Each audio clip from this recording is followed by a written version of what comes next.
Beram Suol Phurtu tu Athina ding tlang supanin an soy Alungay na changpuyan nomo Sultin Phurtu so O kalalan ring changpui tu nei lovin Kalvari tlang pandingin an soy Nunaw hain salungan si chapinan kirno At hinading tlangan tlungta Ing tinaman ho abain tau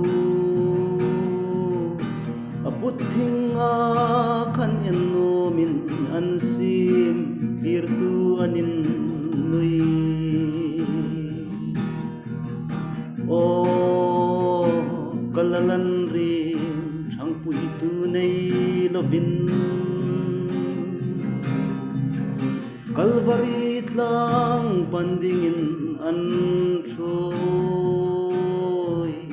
Nunaw hain salungan si chapinan kirno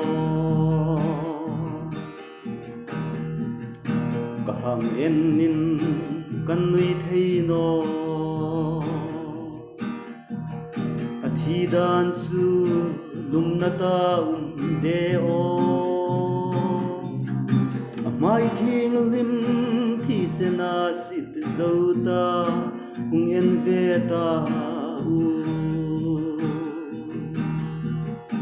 O kalalan rin changpui tu nei lovin Kalvarit lang pandingin an soy Nunaw hain salungan si chapinan kirno At sen hung sok na leitsun Himno at sanga sulayin vai hai hi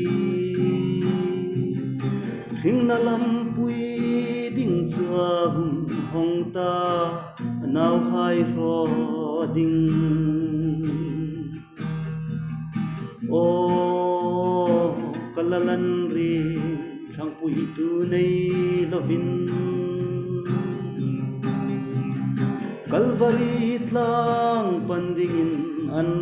soy Nunaw hain salungan si